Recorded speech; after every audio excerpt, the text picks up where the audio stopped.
Halo semuanya, selamat pagi, siang, sore, malam, subuh. Salam sebat sahabat sekalian. Liburan keluarga bisa berubah menjadi acara dikejar T-Rex yang bisa berenang. Percaya nggak? Atau gimana kalau ilmuwan malah pergi ke pulau terlarang buat nyolong darah dinosaurus segede bage?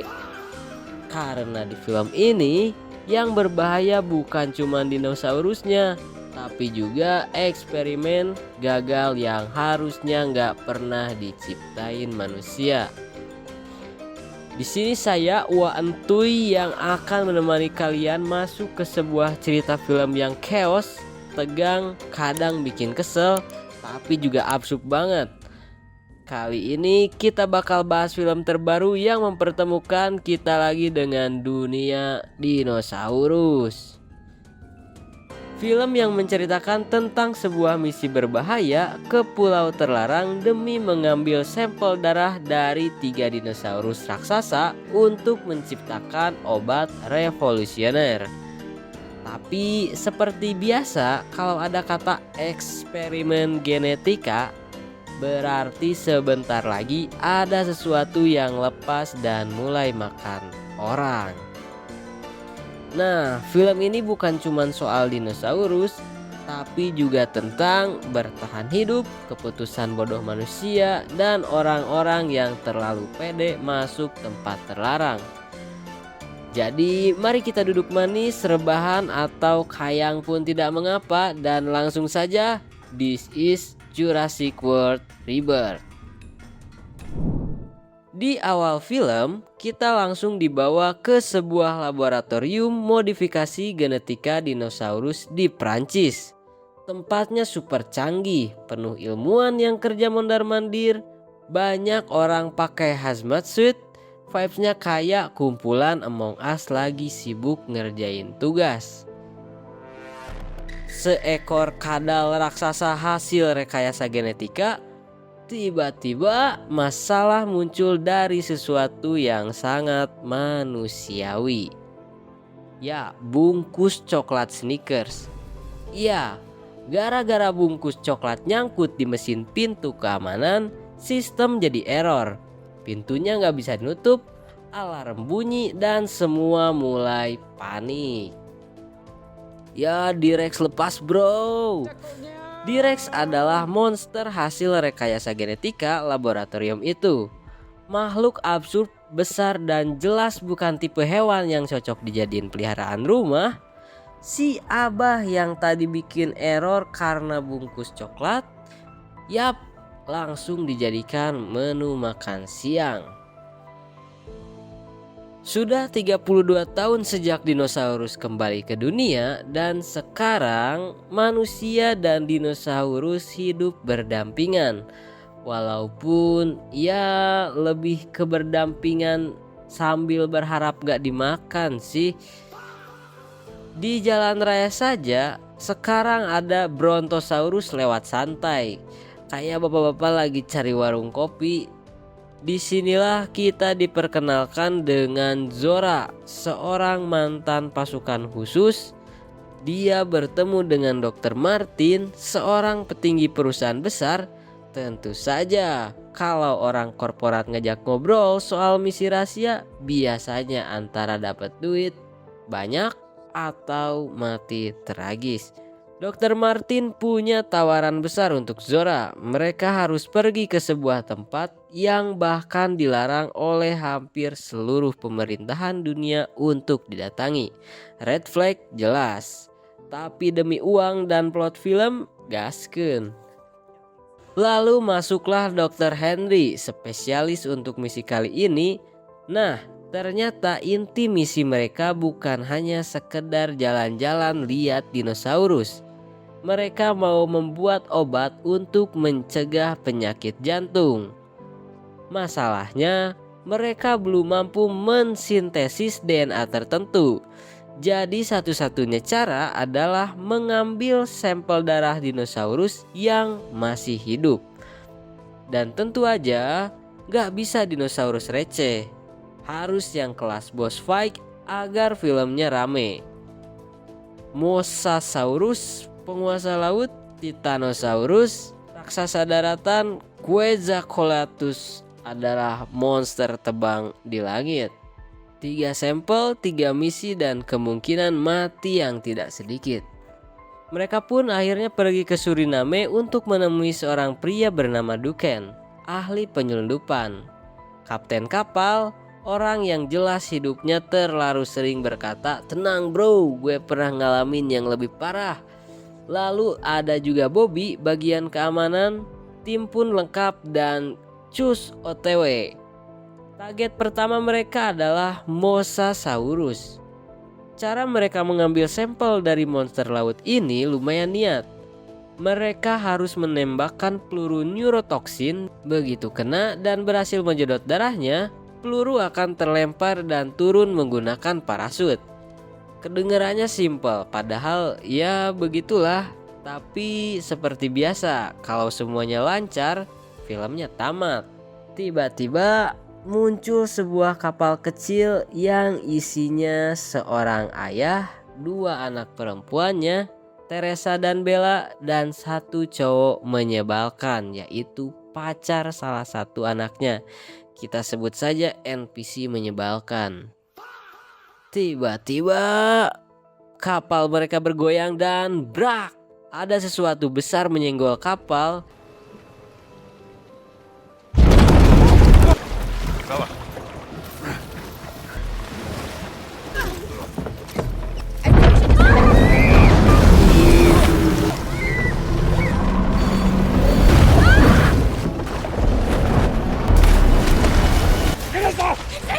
Dan kapalnya terbalik.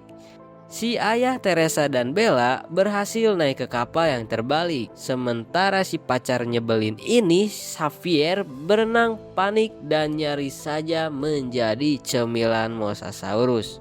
Untung selamat walaupun tipis banget. Mereka langsung kirim sinyal darurat Mayday, Mayday, dan ternyata sinyal itu masuk ke kapal Duken. Di kapal langsung terjadi debat kecil antara mau nolong atau tetap fokus pada misi. Karena ia menyelamatkan orang asing di Laut Dinosaurus, kedengarannya bukan keputusan paling pintar. Tetapi Duken sebagai kapten memutuskan, kita belok, kita selamatkan mereka dulu. Respect, masih ada manusia baik di tengah plot survival beginian. Singkat ceritanya, akhirnya kelompok NPC tadi berhasil diselamatkan dan perjalanan pun dilanjut. Dengan estimasi sekitar 40 km lagi, sekitar 2 jam menuju lokasi Mosasaurus, semua terlihat aman. Terlalu aman malah. Dan di film beginian itu tanda bahaya. Tidak lama setelah itu, kapal pun berguncang keras. Air laut mulai bergerak liar dan Mosasaurus datang bro. Zora langsung siap, senjatanya dikokang, target dikunci, tinggal nunggu jarak yang pas. Dan saat waktunya tiba, si Mosasaurus malah akrobat anjir. Dia lompat ke udara, cipratannya bikin Zora refleks, dor, tembakannya meleset. Reload cepat dilakukan, peluru kedua disiapkan. Zora mulai mencoba fokus kembali. Kali ini gak boleh gagal, tapi Mosa akrobat lagi dan brak, menabrak kapal.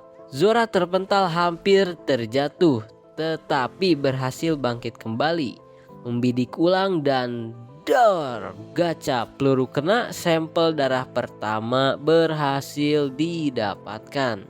Tapi tidak semudah itu Ferguson, karena tiba-tiba muncul banyak Spinosaurus di sekitar kapal. Dan katanya makhluk ini sering membantu Mosasaurus berburu, alias mereka lagi dikeroyok. Bobby mencoba melawan, menembak ke arah Spinosaurus, tapi dia lengah. Dan tiba-tiba hap, 1 Spino muncul dari belakangnya. Bobby langsung diseret ke laut dan yap, goodbye Bobby. Semoga tenang di lambung dinosaurus. Situasi makin chaos. Mereka berburu mencoba menjauh ke perairan dangkal. Karena menurut teori, Mosasaurus gak bakal bisa masuk ke sana. Ya, menurut teori. Karena film beginian, teori sering kalah sama plot. Di tengah kepanikan, drama keluarga NPC mulai muncul. Rebutan radio antara Teresa dan Dr. Martin karena tentu saja di saat kapal hampir dihancurkan monster laut, manusia masih sempat debat absurd. Dan boom! Teresa terpleset dan jatuh ke laut. Xavier langsung lompat disusul si ayah, Bella juga ikut. Para NPC ini memilih terjun ke laut yang penuh dinosaurus. Pilihan hidup yang sangat nekat atau nggak mikir panjang. Sementara itu, di kapal utama terjadi duel sengit antara manusia dan Mosasaurus. Kapal mereka ditubruk berkali-kali kayak lagi main bumper car, sampai akhirnya mereka berhasil mencapai perairan dangkal. Semua langsung lompat ke air dan kapal terobos sampai ke pantai. Selamat? Belum bro, karena ternyata Spinosaurus itu amfibi. Ya, monster ini bisa lanjut mengejar ke darat. Saat mereka sampai di pantai, semua lengah karena di sana cuman ada batu-batu besar, atau setidaknya mereka pikir itu batu. Ternyata salah satunya adalah Spinosaurus yang sedang diam menyamar.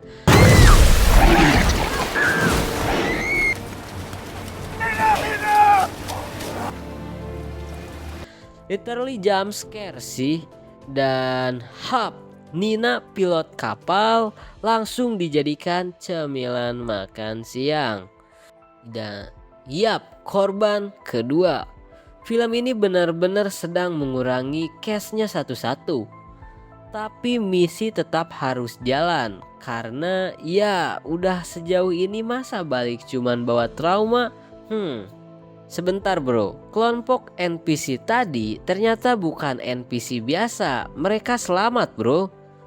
Dan mereka berhasil berenang sampai ke daratan. Dan mulai sekarang kita upgrade nama mereka. Bukan kelompok NPC lagi, sekarang menjadi kelompok Abah. Karena si bapak ini literally lagi survive mode demi anak-anaknya. Kelompok Abah mulai berjalan menyusuri hutan yang luas. Basah, capek, bingung arah. Pokoknya vibes liburan keluarganya yang gagal. Sangat gagal. Sementara itu kembali ke kelompok Dr. Martin. Ternyata mereka sekarang ada di sebuah pulau misterius. Dan dulu pulau ini ternyata adalah laboratorium eksperimen dinosaurus. Tempat buat nyilangin spesies, makhluk gagal, cacat, pokoknya semua eksperimen absurd ditinggalkan di pulau ini. Yang artinya satu hal. Di sini isinya monster gagal yang lebih menyeramkan. Damn.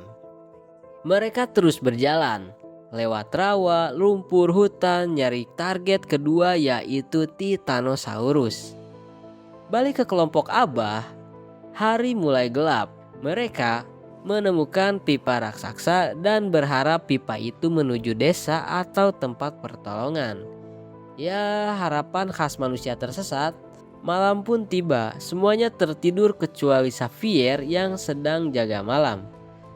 Dia pergi menjauh sebentar buat kencing. Karena bahaya terbesar laki-laki di film survival itu selalu datang pas lagi kencing. Damn. Dan benar saja, saat dia sedang santai kencing, tiba-tiba 2 ekor raptor berdiri di belakangnya. Xavier pun beku, enggak bergerak, enggak napas. Pas raptor itu mau nyerang, tiba-tiba seekor burung raksasa datang dan menyerang raptor itu. Langsung chaos. Xavier cuma bisa berdiri bengong. Karena kadang cara terbaik bertahan hidup adalah jadi NPC beneran. Kelompok Dr. Martin akhirnya sampai di sebuah ladang terbuka luas. Mereka mulai mendengar suara aneh. Tanah pun bergetar, pepohonan bergerak, dan perlahan muncullah seekor Titanosaurus. Gila, besar banget. Ini dinosaurus level kalau keinjak ya udah tamat. Zora dan Dr. Henry pun langsung siap. Senjata neurotoxin dipersiapkan. Zora membidik dan dor ya langsung kena. Gak drama dulu, gak ada sesi akrobat kayak Mosasaurus. Sampel kedua berhasil didapatkan. Sisa satu lagi, yaitu target terakhir monster langit, yaitu Quetzalcoatlus. Dan ya namanya aja udah kayak password wifi, mungkinan bakal sulit nih. Balik lagi kelompok si Abah. Dalam perjalanan mencari desa atau tanda-tanda kehidupan, mereka malah kena nasib yang apes dan selalu apes. Semua terperosok ke sebuah jurang pendek. Nah, sebelumnya Bella sempat main-main sama seekor dinosaurus kecil dan Bella memutuskan untuk membawanya. Saat mereka bangun dan lanjut jalan, mereka mulai nyium bau aneh, bau busuk, kayak ada sesuatu yang gak beres. Dan si dinosaurus kecil tadi mendadak kabur. Nah loh, kalau hewan kecil aja kabur, biasanya ada bos besar. Di kejauhan mereka melihat sesuatu yang sangat indah. Sebuah perahu. Harapan hidup kembali muncul. Teresa langsung maju buat ngecek. Ia berjalan melewati sungai kecil, naik ke dermaga tua. Dan di sana dia melihat sebuah bangkai dinosaurus besar lagi dimakan oleh seekor Dilophosaurus. Tapi tiba-tiba suara auman terdengar dari belakang. Teresa pelan-pelan nengok dan itu T-Rex bro. Ternyata si raja dinosaurus lagi tidur di situ. Teresa panik tapi masih mencoba tenang. Dia mengambil perahu karet lipat lalu jalan pelan-pelan. Sneaky mode on. Harapannya yaitu ambil kapal, kabur dan hidup. Pas perahu dibuka, brek. Suara plastik kebuka dan T-Rex bangun. Mampus. Mereka buru-buru naik perahu karet, mengayuh sekencang hidup mereka bergantung pada ini. Tapi ada satu fakta yang sangat menyebalkan. Ternyata T-Rex bisa berenang bro. T-Rex langsung ngejar mereka di sungai. Air muncrat kemana-mana. Perahu kecil mereka mental-mental. Dan ya mereka dibegal dinosaurus. Untungnya si ayah Xavier dan Teresa berhasil selamat. Tapi Bella hilang. Drama keluarga dimulai. Si ayah mulai panik. Ternyata Bella masih hidup. Bella tetap selamat dari takdir menginap di dalam lambung T-Rex. Sementara itu, kembali ke kelompok Dr. Martin. Mereka akhirnya sampai di atas sebuah tebing tinggi. Target terakhir mereka ada di bawah. Quetzalcoatlus. Khususnya yang namanya bahkan susah diucapin lebih dari 2 kali. Rencananya mereka bakal turun perlahan pakai tali, masuk ke sarang, ambil sampel, cabut, simple harusnya. Saat Zora dan Dr. Henry mulai turun, Duken malah nemu sesuatu. Ada jalan alternatif, tangga tua yang masuk ke dalam tebing. Zora dan Dr. Henry akhirnya berhasil masuk ke sarang dan wow, di sana penuh telur besar. Dr. Henry langsung memulai ambil sampel dari telur Quetzalcoatlus. Dan tentu saja pas semuanya terlihat aman, mamanya pulang. Induk Quetzalcoatlus tiba-tiba masuk ke sarang. Langsung mengamuk. Zora dan Dr. Henry panik total. Sementara itu, Leichhardt, si botak berjenggot yang masih digantung di tali, langsung jadi super troll dadakan. Dia melempar sesuatu buat mengalihkan perhatian monster itu dan berhasil. Leichhardt teriak ke Duken, "Tarik aing mang!" Karena talinya nyambung, Dr. Henry malah ikut ketarik dan jatuh. Untungnya berhasil diselamatkan Zora. Leikert berhasil naik ke atas tebing. Selamat? Oh tentu tidak. Karena dia karakter pendamping, ya udah goodbye. Hap, Quetzalcoatlus langsung menyambar Leikert. Kayak burung mengambil jangkrik. Tamat sudah perannya. Duken dan Dr. Martin berhasil lolos. Dr. Henry juga akhirnya selamat. Dan yang paling penting, sampel ketiga berhasil didapatkan. Mission complete. Harusnya tinggal pulang, harusnya. Karena film ini masih punya monster trauma di ending, scene beralih ke kelompok si Abah. Mereka sekarang lagi mendayung perahu kecil yang menyusuri sungai. Dan akhirnya mereka sampai di sebuah tempat terbengkalai. Bangunannya tua, rusak dan juga sepi. Dan ternyata di saat yang sama kelompok Dr. Martin juga sampai ke tempat itu. Akhirnya kedua kelompok bertemu setelah semua kekacauan yang terjadi sejauh ini. Tapi tentu saja pertemuan mereka nggak langsung damai. Terjadi sedikit cekcok lagi antara Teresa dan Dr. Martin. Saat mereka ngobrol, tiba-tiba terdengar suara auman aneh. Bukan dinosaurus biasa. Suaranya lebih disturbing. Lebih nggak natural, kayak ada sesuatu yang salah. Dan ternyata insting itu benar. Tiba-tiba generator menyala. Seluruh bangunan mati itu mendadak hidup. Lampu menyala, mesin aktif. Tempat ini kayak kebangun dari tidur panjangnya. Dan ya, kalau tempat eksperimen tua tiba-tiba aktif sendiri, itu nggak pernah jadi pertanda bagus. Belum selesai panik, dua makhluk bersayap muncul dan langsung menyerang mereka. Dan ternyata ini adalah makhluk yang sebelumnya menyerang Raptor pas Xavier sedang pipis. Yap, makhluk burung absurd itu balik lagi. Semua langsung kabur, lari menyelamatkan diri, mencari tempat sembunyi. Saat Dr. Henry dan Duken masuk ke sebuah ruangan, mereka melihat sesuatu yang membuat merinding. Sebuah peti raksasa, dan di dalamnya ada makhluk rekayasa genetika. Makhluk yang jelas nggak seharusnya pernah dibuat. Sementara itu, kelompok Abah bersembunyi di sebuah minimarket terbengkalai.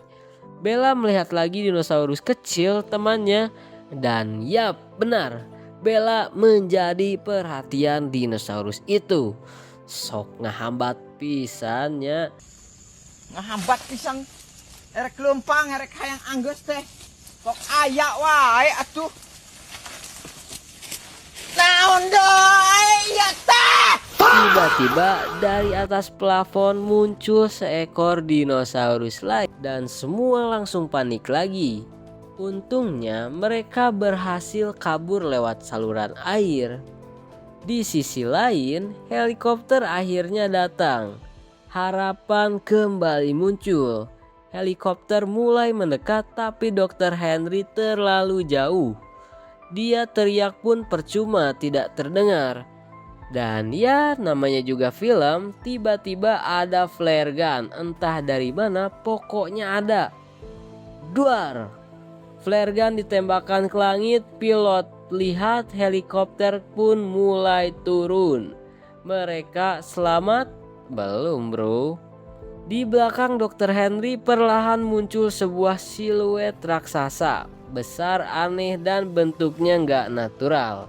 Pas helikopter mau landing, helikopter mendarat di mulut T-Rex. Pilot langsung tamat, harapan evakuasi lenyap. Dr. Henry dan Duken langsung kabur ke saluran air, gabung lagi sama kelompok Abah. Dan akhirnya Zora juga ikut bergabung. Sekarang semuanya tinggal satu tujuan, kabur. Mereka mencoba keluar dari saluran, tapi ada pagar besar yang menghalanginya. Untungnya Bella berbadan kecil. Dia berhasil menyelip lewat celah pagar dan mulai mencari tombol kontrol untuk membuka gerbang. Harapan mulai muncul lagi. Tapi ya tentu saja nggak semudah itu karena T-Rex muncul tepat di depan Bella. Untungnya perhatian T-Rex teralihkan karena tiba-tiba Dr. Martin datang pakai mobil. Dia mencoba mengalihkan monster itu dan sempat terlihat heroik. Tapi kita lupa satu hal, di film beginian orang korporat jarang dapat redemption arc. Hap, Dr. Martin langsung dilahap T-Rex. Yang lain langsung kabur, tapi T-Rex masih mengejar. Bella hampir aja menjadi cemilan berikutnya.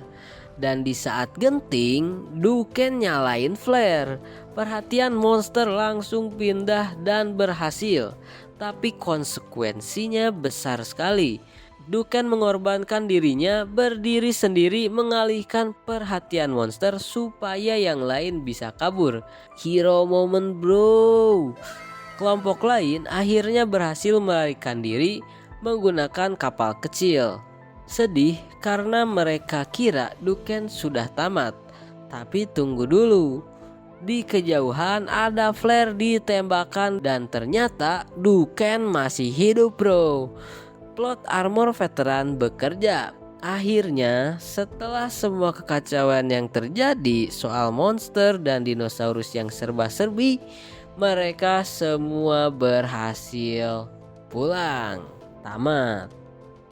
Oke, itu dia cerita dari Jurassic World Rebirth. Terima kasih banget buat kalian yang sudah menonton sampai akhir.